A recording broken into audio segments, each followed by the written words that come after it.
with hello. Okay, we're starting our next T20. So this is August the 20th. So we're excited to have you online, and we're excited to be here today. So what we're going to talk about is the fact that everything that happens in our lives, including Mary Kay, goals and things that happen and things that don't happen, generate from us. And I think one of the hardest things to figure out is, how do you set a goal, and how do you know if it's the right goal, and what if you don't meet the goal? Then you're disappointed. So why set the goal? Because there's a fear of disappointment. So it's safer just not to set the goal and not to tell anybody about the goal and not to concentrate on the goal, because then if it happens, yay, we'll all celebrate. And if it doesn't happen, then I don't have to feel bad. Have any of you ever felt that way? Surely not. So we all go through months, years without setting goals, or with vaguely setting them. And what I mean by vaguely setting them is, yeah, I'd like to be a director someday. Or, well, if it happens, I would love to be a red jacket. I mean, I'm going to do everything I know to do. And if it happens, I'd love to be a red jacket. That's vague. That's setting it as an out that is for sure not going to happen. And when we're not sure what we want, then not only are we confused, but God can't answer prayers that are just open-ended. Where would he even start? If we said, Lord, thank you so much for 3 people that I can really help them in their lives with Mary Kay. Thank you for 3 active people so that I can go to the Red Alert with Stacy James. Thank you that they are there already. You know who they are, and when I do my work, I will find them. Versus saying, Lord, I really would like to be a red jacket, but I know that if it's not time or if it's not your will, it's okay. I'll get over it. And if you could just show me a sign that this is what I'm supposed to do, and if you could just give me peace of knowing that this is what I'm going to do, or just let me know for sure that I'm supposed to be a red jacket, because I don't want to be a red jacket if I'm not supposed to be a red jacket, because I want to be in your will. What does he do with that? What is he going to do with that? Give you a red jacket, but you're not sure you want a red jacket because you're confused? And so clarity is so important. It would be like, when he decides to do something, he does it. He's real clear about what he's going to do. If he's going to create a tree, there is a tree. It's not confusing. It's a tree. And that's what he does for us in our lives when we get a hold of what we want. Because number one, God is a gentleman. He is kind. He is loving. He is gentle. And he gave us a free will. And he is not going to drop something on you that you have no clue is what you're supposed to do. There's going to be hints all along the way, and he's not going to give you something you're not ready to handle. That wouldn't make sense either. So, there's a scripture that says he won't give you more than what you can endure. It goes both ways. If you're not being a good steward of what you have now, why would he give you more? Because you're not even stewarding what you have now. And the good part is, if you're stewarding what you have now, he will give you more if you ask. Because it says, ask and you'll find. Knock, the door will open. We can't just sit in our living rooms and hope that his will is being a red jacket. Of course his will is being a red jacket. Why would he not? Why would that not be his will? If you have a dream for it in your heart, where do you think that dream comes from? It comes from him. Absolutely. Because our dreams that are good and positive and affect other people in a good way are from God. Where else would they come from? If they're good and positive and they're going to impact people for the best. So if you're dreaming it, it means it's a go. Because there's lots and lots of consultants who don't want to be a red jacket, don't want to be a director, don't want to win a car. So if you are housing that dream, God put it there.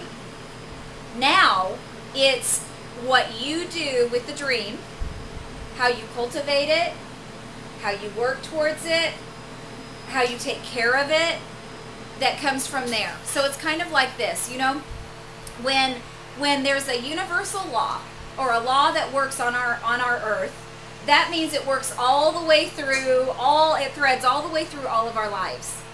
And when a farmer decides that he's going to have a cornfield, he goes and plants corn, of course. He goes and plants corn. But what if the farmer had bags and bags and bags of corn in his barn, and he knew he was called to have a cornfield, and he knew that that cornfield was going to bless his family, but the farmer sat on his couch and kept praying, God, let there be a cornfield. Let there be a harvest. I have the seed, and let there be a harvest. But he never went to plant it. He never took the seed and put it in the ground and figured out a way to irrigate it so it's watered. And then he never figured out how to harvest it. But through all of the season, he sat on his couch saying, I'm just afraid that if I get out there, the tractor won't work. So I don't want to start planting until I know for sure the tractor is going to work. But I don't even want to go make sure the tractor is going to work, because what if it doesn't? Then I'd be really disappointed. So it's better just to stay on the couch and not even try to see if the tractor works. But please let there be corn at the end of the harvest season. I'm believing for abundance in my life. And then he gets up the next day and he says, okay, I'm going to go plant my corn because everybody else is planting their corn. And he goes out, and about halfway through he gets a flat tire. And he says, well, that is so disappointing. I'm going to go back to the house, and I'm not going to do this anymore. Because the tractor has a flat. It's disappointing to me. Just makes my heart sick, and I can't deal with that. And if it was supposed to be, the tire wouldn't have gotten flat. So obviously I'm not supposed to plant this corn because I'm too devastated from this disappointment. So I'm going to go back to the couch and pray that God brings about the field of corn. So does that not sound ridiculous? And yet, don't we all do that? I know I have. I know I have sat in my living room, down on my knees, saying, Lord, just show me what to do. And then something would pass and I go, yeah. What a silly thought that was. That couldn't have been from God, because that's scary. That makes me feel weird. No, I'm not prepared for that. So Lord, never mind that thought. I just thank you for the thoughts and the people to cross my path. And then you go out somewhere and there would be somebody in front of you and you're like, yeah, I did pray that, but not her, Lord. She's too scary. Could we start someone that's not quite so intimidating? I'm sure she's not the one you sent across my path. I'm just not going to do that right now. Or we say, Lord, please, you know my heart. You know where I want to be. You know I want to help women. I want to be a director in Mary Kay. I am so tired. I can't make booking calls tonight. I can't. I'm emotionally devastated. I just have nothing else to give. And when this keeps happening over and over and over, it's not God's denial. He's not denying your dream, and he's not denying your goal. We are. We're denying our corn being harvested and sold. We're the ones denying the wealth of the harvest. We're the ones making things. You know what? I think for me, I have for so long just wanted him to do it. I just want God to do it. Just do it. I know you can. So just put it together and do it. However, if you look at how he's created everything else, they all have to do it for themselves. The little birds have to fly out of the nest to go get their food. Nothing drops it in there. And I bet they're afraid. Imagine if you were a little bird standing on the nest and there's this big huge sky and you're not sure if you can fly, but your mom says you can, and now you have to go get your own food. I mean, that little bird could sit there for a long time praying that God would make it easier to find the worms and not in such a dangerous place. Do you realize they have to go down to the ground They have to go down to the ground to get their food. And they have to peck and work and pull and tug to get the little worm out. Right? They don't fly through the air in their comfort zone. There are no worms flying through the air at bird level. None. None. I mean, we would be batting off worms, thinking, why can't you get out of your comfort zone? Now we have to deal with this. And it's the same thing with us. We are not going to find the treasures of life that God has for us inside our comfort zone. It's not how it's supposed to be. It's not how it's set up, and it's never going to happen. So what I am hoping that we will all move to is realizing that nothing great happens in your comfort zone, and it's not supposed to. Because if it did, then that would mean that you remain the same person that you were a year ago. And our God is a progressive God. Our God has progressive things where seeds become flowers and flowers grow. Everything grows. It doesn't stay stunted where it's the same all the time and it does nothing for anybody.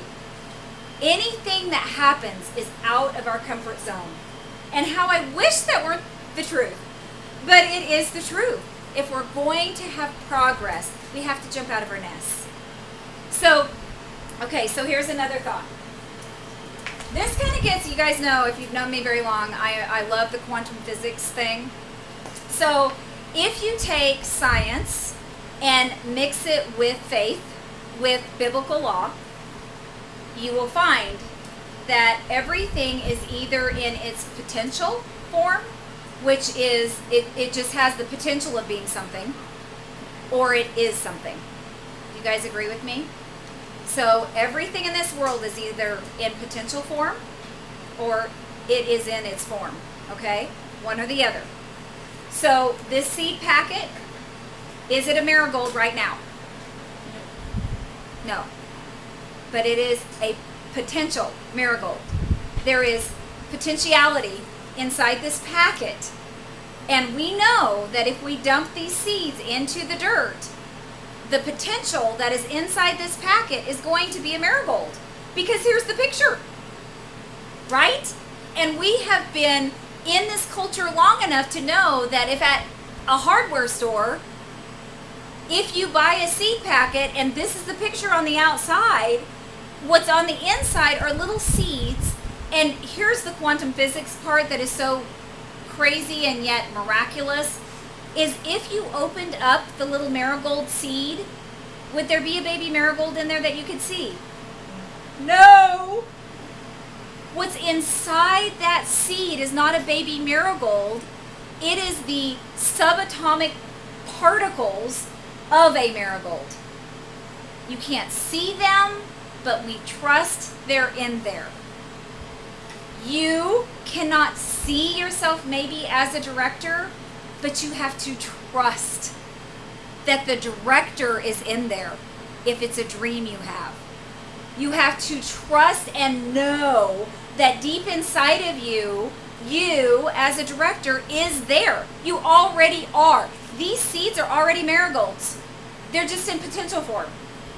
Does that make sense? Yeah. So the potential is there. What has to happen for these to become from potential to a marigold? What has to happen? Right. They have to be watered. They have to be planted. What else? Cultivated. They have to be cultivated. You have to pull the weeds so that they don't get choked out. Sunlight. And then you have a marigold. So let's look at this. These are sunflower seeds. If I put these in the dirt and I watered them and put them somewhere that sunshine could get to them and pulled the weeds so that they didn't get choked out, they would become sunflowers. So this is potentiality. This is the real deal. We are the exact same. Over here tonight, you are the potential of directors. You're in this room because you have voiced a desire to be a director. If you have a desire to be a director, you have a dream to be a director, you have a need to be a director, you have the potential of being a director for sure. I know that for sure, or you would not be in this room, or you would not be watching online. Because why would a good God, a loving God, a kind God, put something in you that he didn't equip you to be? That would be like him putting these sunflower seeds on the earth and telling them they had to figure out how to become a watermelon. And giving them nothing to become a watermelon with. He doesn't do that. These little seeds' dream is to be this. Because that's what they're supposed to do. And you're just exactly like this. But tonight, this is you. You're in potential form. By January, this is you. You'll be in full form as a sales director. What happens between potential and the real thing?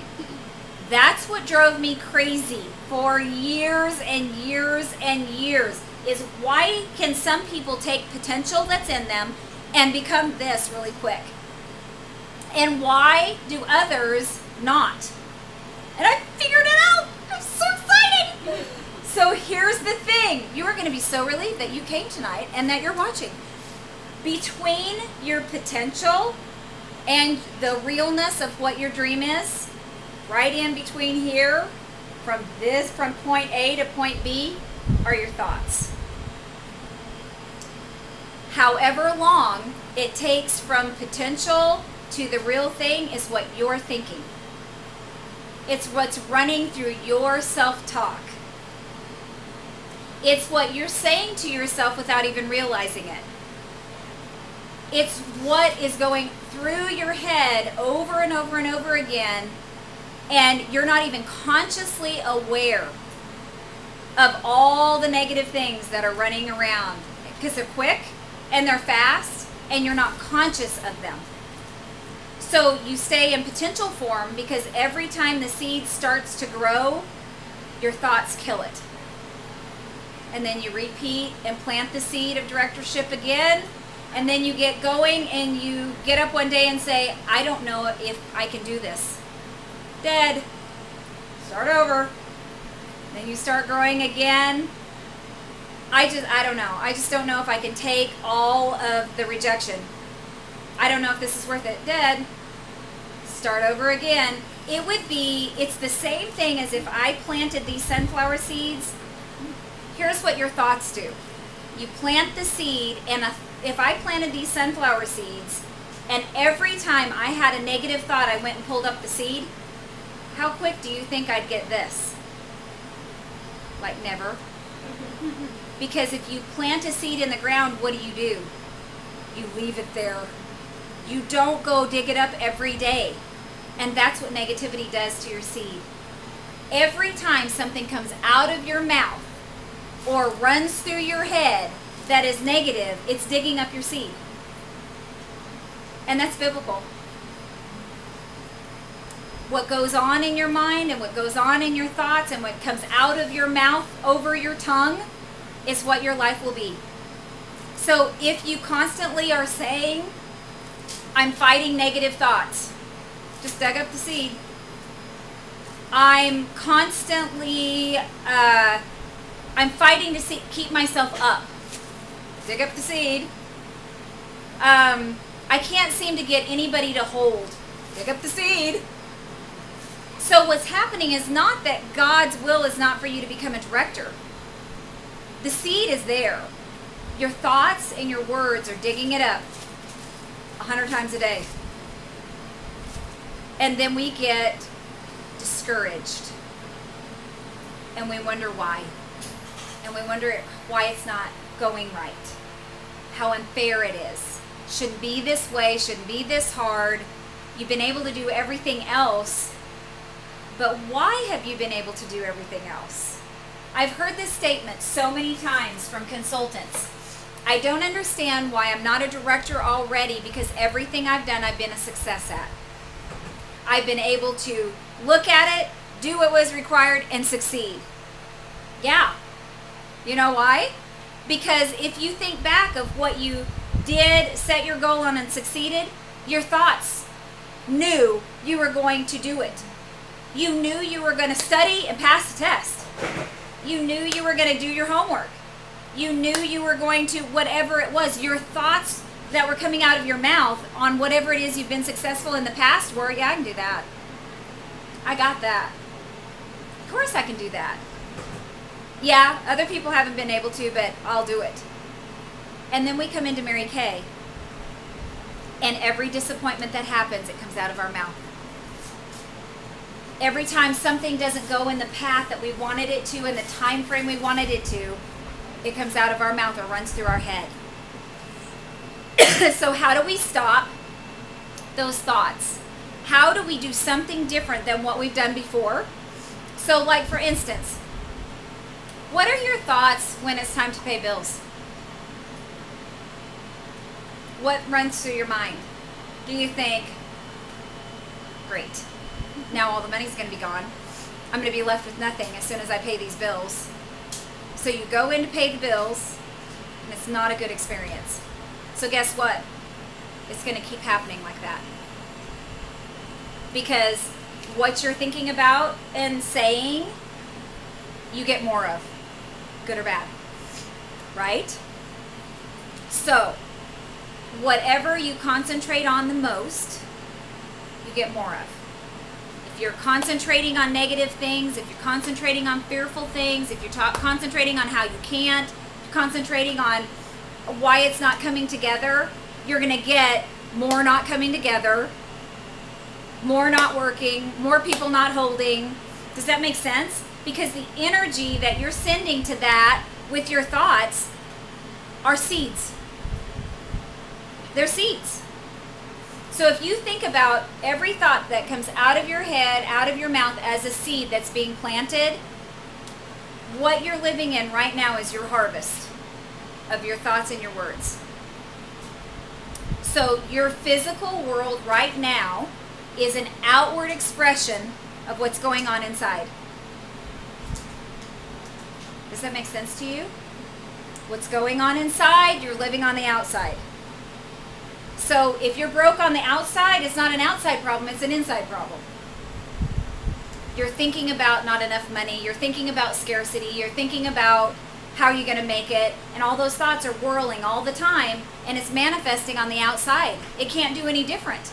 It's like a watermelon seed trying to be a sunflower. Can't. You can't be wealthy if on the inside you're broke. So how do we get wealthy on the inside so that we can be wealthy on the outside? By changing our thoughts. So how do you change your thoughts?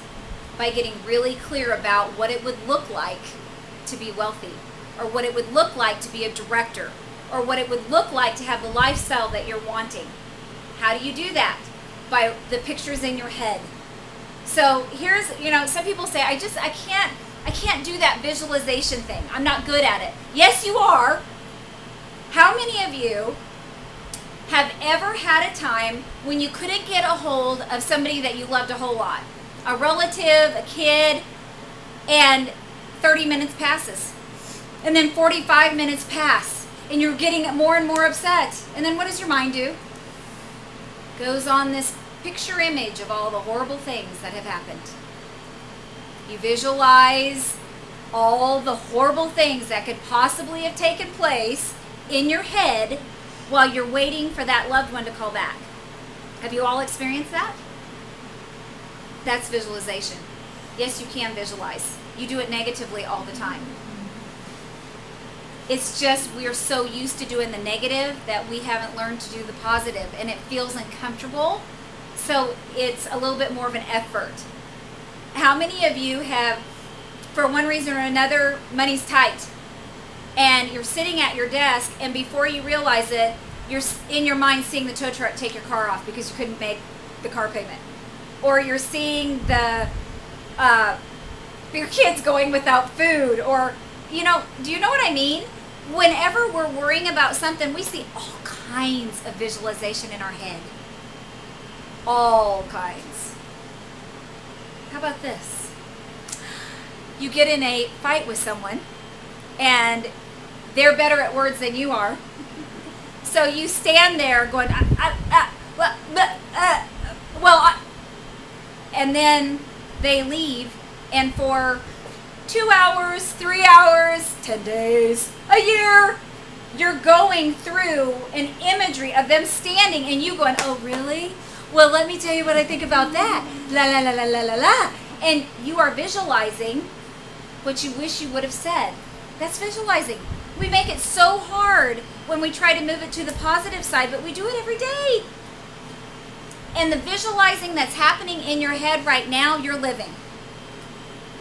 So let's be in control of what we visualize and what we see and how we think about it so that we can have all the things that God has already given us.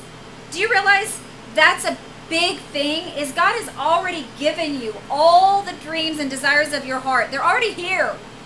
You're just having a hard time receiving them because you keep digging up your seed with negative thoughts, negative words, and you have to replant it again. Like some of us are digging and planting 100 times a day. So the poor little fruit of whatever your dream is can't even get a root system going because it's coming up so many times. Just about the time the root starts, you're yanking it up again. So here's why goal posters are important. Here's why having pictures, whether they're like flashcard size or on your mirror or on your computer, are so important. Because when you can picture the house and you can close your eyes and walk through that house, that imagery is planting a seed in the ground, and the more time you spend on it, the more it's going, the bigger it's getting. The bigger it's getting, before long, you have that house. It happens every day. It's what we all do. It's not hard, it's just that we don't do it on a positive end. I cannot tell you how many times I had, the last Cadillac that our unit earned, I was doing just, picturing the success of it, what it was going to feel like, what was going to happen. And for some reason, in my thought process, in my little daydream that would go on when I closed my eyes about it, I was always carrying a Coach purse. And I really didn't think that much about, I didn't focus on the Coach purse. I just know that I was carrying a Coach purse when I would close my eyes. I was always picking up a Coach purse on the way out the door to open the door to see the Cadillac sitting there in front of the door, grabbing my keys out of the Coach purse. I didn't tell anybody about the Coach purse and what I was going through in my head of the success of earning that Cadillac. The day I won the Cadillac, I got a Coach purse as a gift. Because that's what I had planted. So it's the same thing as saying prayer. When we pray for something and know that God will be there for us, it is a image or a vision that we are casting before Him, saying, I believe you and I have faith for it. The more times that you focus on that, the more water you're pouring on it. So if you want to be a red jacket, let's say, by September 4th, the most important thing you can do is go home tonight and run off all kinds of red jackets, and then cut your face out and put them on all the red jackets. Have them everywhere. And before you go to bed, you close your eyes and you put that red jacket on.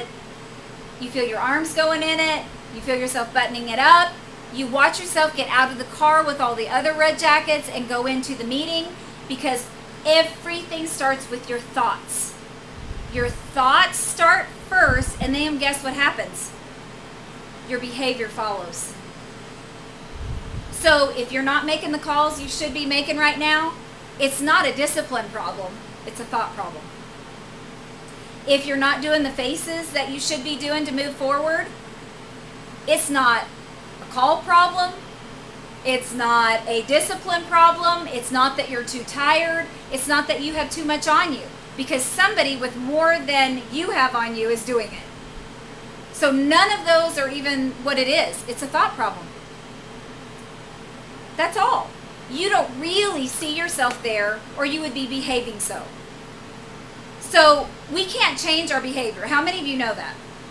Unless you change the thought first, the behavior, you know what the statistics are? When you change a behavior that you have not changed the thought that is producing that behavior, you'll do it for 2 weeks. How many of you have been on a diet for 2 weeks? Don't raise your hand. I have 1,000,000 times. How many of you have exercised for 2 weeks? Then quit. How many of you started getting up early for 2 weeks to spend quiet time with the Lord? Then quit. Why? It's not a discipline problem. It's not that you're weak. It's not that you can't get it. It's not any of that. It's a thought problem. And our thoughts are of our design. We have a free will, and our thoughts are us thinking it, choosing to think that thought, stay on that thought, cultivate that thought, dwell on that thought, feel that thought, become that thought. So when we think about disappointment, then we dwell on disappointment. And then we feel disappointment. And then eventually we become disappointment. And you can't do any actions towards becoming a red jacket if you become disappointment or discouragement or lethargy. I mean, how many times have I heard others and me say, if I just had the energy to, you know why the energy is not there? It's not an energy problem. It's not even what you're doing during the day that is the problem. The problem is the thoughts that are going spinning around in your head that are causing a domino effect all the way down, because if that were not true, it would not say that as a man thinketh, so is he. It doesn't say as a man worketh, so is he. It doesn't say as a man speaketh, so is he. So what is it that makes it he? Our thoughts. So what are you thinking that is not working? I was watching Extreme Makeovers last night, and I thought, this is so obvious. Why have I made it such an issue to try to figure out how you get from A to B? I mean, seriously, I have studied everything you can think of. Quantum physics, I've studied what goes below subatomic particles, what makes up things, how do you goals. I've studied it all. And the whole bottom line is your thoughts. How do you change your thoughts? Now here's something that I've heard a lot of people say. Well, my thoughts are my thoughts and I can't help it. Yes, you can. Yes, you can. If you want to. Yes, you can. Because I've seen lots of people transformed from wild, bitter, mean people to joyful, precious, grateful people. That was a choice. Something took place in their life that made them choose a different thought. So last night I was watching the Extreme Makeovers, and this man was like 400 and some pounds when he went to him. And he kept saying to him, what is causing this? What is causing this? Because you would think, well, he has an eating habit. No, it was his thoughts. His mother died. He couldn't get over or deal with the grief. So he ate to cover the thoughts of losing his mother. So how did they work through that? He realized what he was doing and started making different thoughts. You can live with a chef that only cooks good food, and the minute that chef leaves, you'll go back to exactly what you were doing before if the thought doesn't change about what you're doing. It's the same thing with us in this business. If you're not where you want to be, it's a thought. It's not a skill, although we work on skills because it's important to know. It's a thought problem. So if you are obsessed with where you want to go, you talk about it all the time. You see it all the time. You go to sleep dreaming about it. You get up looking at it. I have plastered. There was a picture on Facebook of one of my friends had taken a picture of the stadium at seminar if you were standing at the place where you give speeches. It's plastered on my screensaver. And the minute I get up in the morning, I set the laptop by my bed. The minute I get up in the morning, I open it up and I sit there with my two dogs looking at me like I'm crazy. And I open up the laptop to where that stadium picture is and I say, oh my gosh, welcome to Seminar 2013! And they're like, dear goodness, help us. You know why? Because it sets my day for what I'm called to do. It changes all my thoughts. Because my first thought was not, I've got to make booking calls today. I don't want to make booking calls today, but I'm going to do it. Because I want to be a national. It changes everything because I can see why. I can see the thousands of faces that somebody must need to hear my story or I wouldn't be called to be there. I go through the house that Stephen and I are going to build. And I look at it and I go through, close my eyes and walk through it. I already have my decorator hired. I already know who she is. And I welcome her into my house and she and I go through each room looking at fabric swatches. I can hear her laugh. I know exactly what she has on. She doesn't know this yet, but I will be telling her. She'll probably think I'm a little odd. Every morning I walk through my new house.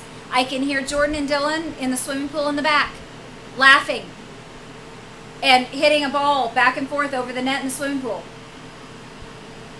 Do you know that the house I lived in, right before the one I'm in right now, I walked through for 3 years in my head? When I built that house, the builder kept saying to me, you are the fastest decision maker I have ever met in my life. And I said, no, I'm not. I've been making decisions for 3 years. I walked that house room by room for 3 years. So what I was living on the inside manifested on the outside. What are you living on the inside? Are you thinking about how scared you are all the time? Might as well dig up that seed. Are you thinking about how tired you are? Dig up the seed. Are you thinking about how broke you are? Dig up the seed. Are you thinking about how you don't like to be rejected? Dig up the seed. Are you thinking about how people disappoint you? Dig up the seed. Instead, if you focus on a picture of you in the red jacket or you in your director's suit and you see yourself putting it on and you see yourself getting in your car, driving to an event in your director's suit, you see yourself writing a check for your kids, whatever, or you see yourself on vacation because your director's check paid for it, do you see how much harder it is for the thoughts to be small? Because you're living a life in your head. The lifestyle you're living is in your head already. So when you have a disappointment, you're not dwelling, concentrating, growing the disappointment, growing the fear of rejection, growing the fear of no, growing whatever it is. Because see, when we do the negative part, whatever it is that you keep saying to yourself is growing. You could have a forest full of fear of rejection trees. So every time anything happens, another tree sprouts because you spend days dwelling on it, thinking about it, rehearsing it, feeling it, becoming it. And all along, that time could have been spent in your director's suit, in your brand new home, giving money to your kids, buying your family a trip, helping women by the thousands. Your energy is going somewhere. Where is it going? Is it to the glory of God? Is it to what He wants to do through you? Is it to the dream He's put in your heart? Or is it negative, sad, tired, depressed, fearful, scared? None of that is glorifying. And we do it. I am right in there with you. That's why when this hit me, I started plastering it everywhere. At 11 o'clock last night, I was like, okay, I want this here too. And Stephen was like, what are you doing with this? And I was like, no, seriously, I want it there too. Can you, okay, make it bigger. I want it bigger. And he was like, okay. So all this is everywhere. Do you know today, I have not thought about all the what ifs. I have not thought about all the scary things. I have not thought about all the no's. I haven't thought about the guests that didn't show, because I'm concentrated on the stadium, the podium, glorifying God's name to thousands, letting them know that He is alive today, doing miracles today. Do they need hope? Do they need money? Well, He's there today. That's so much of a better place than sitting on my couch going, my guest didn't come. I just don't understand. I just don't get it. I don't want to make phone calls. I'm too tired. I just don't feel like it. I'm achy. Right? I've done it. I've done the couch thing. That's why I can teach it. I've done that. I have scared myself out of doing things I knew to do. Why? Why was that fear able to scare me out of doing what I needed to do? Because this wasn't going on enough. I wasn't spending time at the stadium, at the podium. I wasn't spending time walking through with my interior decorator in my house.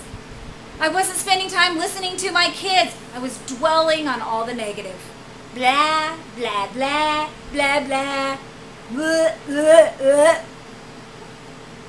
And then wonder, why isn't this going faster? Why is it taking so long? Hello? Not a skill problem. Not a discipline problem. Not an intelligence problem. Not a family problem. Not a relationship problem. Not a work ethic problem. Not a can't figure it out problem. A thought problem. A thought problem. And who is the only one that can get a hold of your thoughts and change them? You. This is where the rubber meets the road. Can I get a hold of the negative thoughts that are putting off what God has called me to do? Can I make a big girl decision to not dwell on all the didn't works, should have beens, wish I hads, and concentrate on this is where I am. This is where I'll be. Here's a thought to think of. This is really out there, but this did cross my mind. Have you ever considered that if we believe that God has equipped us with everything that we need to be where we're supposed to be, okay? That means I'm a national right now. Right now, I am a national. I have everything inside of me that a national is. I am a national standing here. It is the harvest time to have the details hit the paper. But right now, I'm equipped with everything. I have it all. So here's what hit me. When I was a senior in high school, I was Jordan and Dylan's mom. Was I not? I was. I was Jordan and Dylan's mom in high school. As a 2-year-old, I was Jordan and Dylan's mom. I was equipped to have Jordan and Dylan the minute I was born. Right? So if that's true, then that means I'm a national. It's the same thing. So if that's true for me, it's true for you. You are all directors sitting here. You are all have flexibility and freedom sitting here. You all have financial abundance sitting here. because you're already equipped with it. You already are. It's just walking it out that you have to do. And what makes your thoughts move faster to where you're supposed to be is how many times do you see your vision? How many times do you talk about it? How many nights do you go to sleep with it on your mind? Or are you going to sleep worrying? How many times when you wake up in the morning are you seeing your vision? Or are you getting up dreading the day? Are you obsessed with it? Because if you're obsessed with it, it'll happen. It will. Everything I have ever been obsessed with in my life, I've gotten. Bar none. If I was obsessed with it and I wanted it, I got it. One way or another, I got it. Is that not true for all of us as women? One way or another, we figure it out. So, what is it that you're thinking that's digging up all of your seeds every day to where you are left feeling like you're not making progress fast enough, like it's hopeless, like where are all the women going to come from? 24 is a lot. Like, I don't understand what I'm lacking. You're not lacking anything. It's a thought problem. The only way to change the thought problem is to see something different. Just like you're obsessing on the negative, you need to start obsessing on the positive. And I bet if you ask somebody close to you what you obsess on negatively, they can tell you. Because I can tell you the people I love in my life, I can tell you what they obsess on negatively. And it is obsessive, where I want to go, stop. If you say that one more time, I'm going to scream. Because it's obsessive. It comes out of their mouth all the time. And guess what? They get more of it. So what is it that you're obsessing on negatively? Is it fear of rejection? Is it that you're scared? Is it that you don't know how? Is it you need more training? What is it you're obsessing on that's negative? Quit! I had to figure out what is it that I am obsessing on that is stopping this process. Quit! The only way to quit something, if you don't know this already, is to replace it with something. How many of you know that? If you're a smoker, you gotta replace the cigarette with something. You can't just drop a habit. It doesn't work that way. So if you're obsessed over something negative, replace it and be obsessed with the good part of it. If you're constantly worrying about money, then obsess over being rich. What would you do with it? Who would you give it to? Who would you write a $10,000 check to and then see yourself doing it in your head? Who would you go buy a car for? Who would you take a carload of groceries to? Who would you buy a new house for? Who would you say you never have to work again? I gotcha.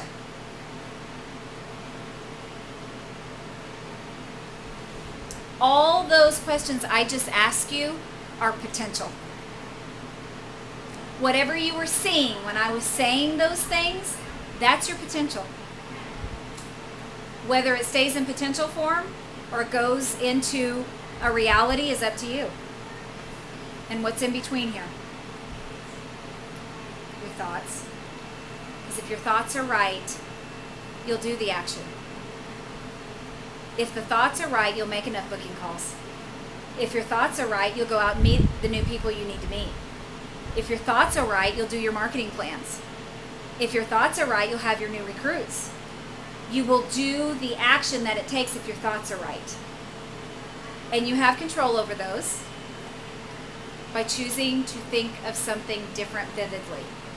So get it on your laptop's screen. Make flashcards. Put it down your mirror. Make a goal poster. Do you know the most important time of the day is 45 minutes before you go to sleep? And what do most of us spend our time doing 45 minutes before we go to sleep? watch the news. So-and-so has been murdered. They can't find this child. The economy is in a bust. People don't have jobs, and then we go to sleep. Or, better yet, we lay there worrying.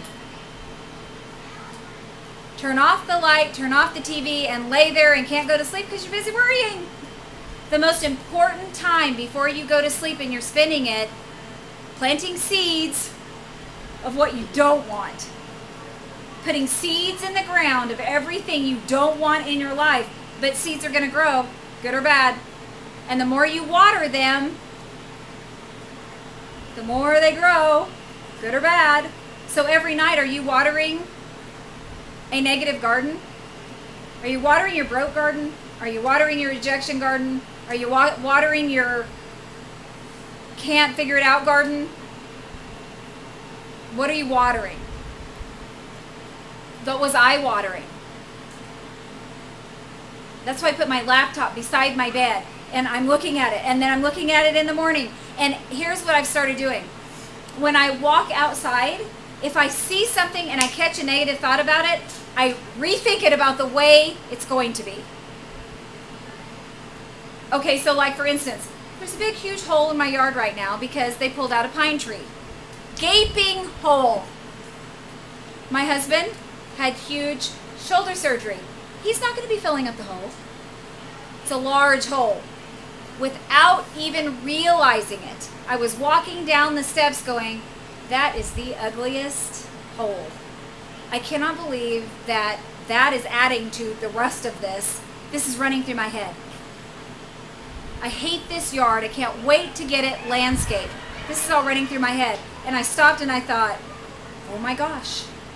This yard is going to stay like this no matter how much landscaping we pay for. It's all going to die if I keep thinking like this.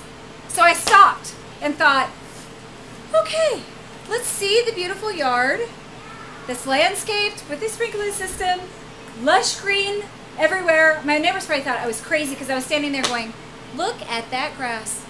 It is amazing. Look at the beautiful flowers everywhere. They're so big. I can't even believe they're so big. I was saying this out loud in front of the hole. Look at all these, the beautiful landscaping that they have done. It's just absolutely remarkable. I love everything about this yard. Everything grows so well in it. And I walked off and got in my car and I thought, now, seriously, Amy, that is not that hard.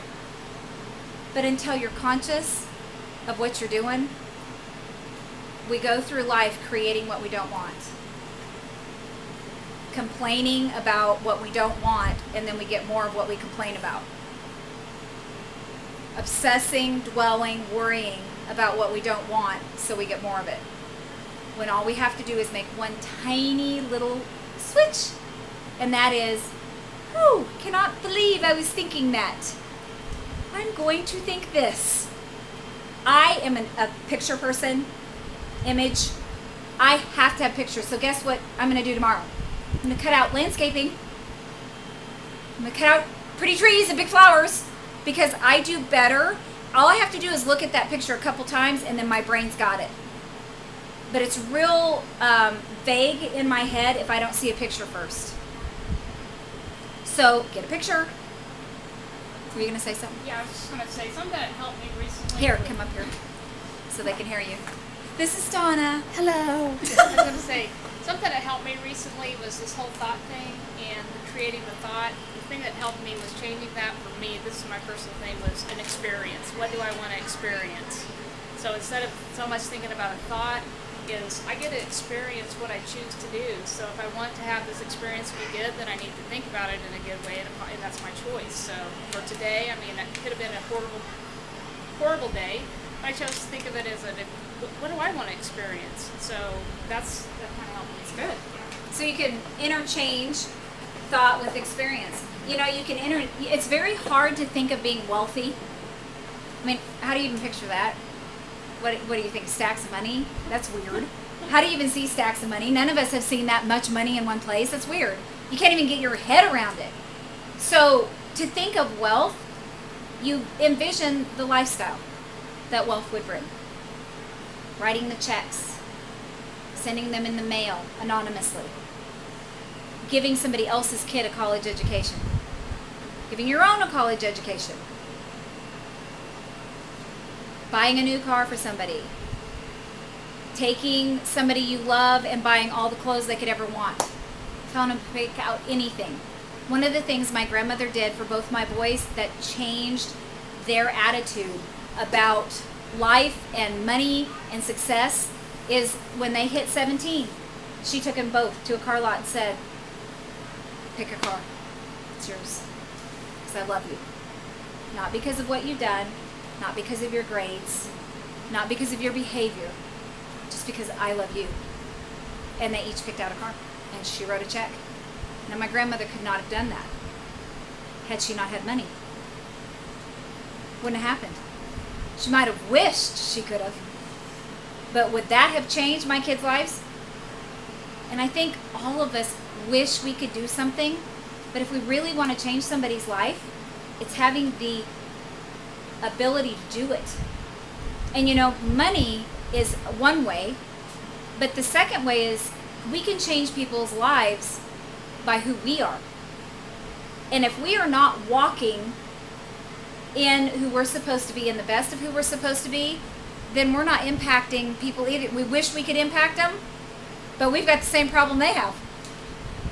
Or we're not enough ahead of them for them to be impacted by us, right?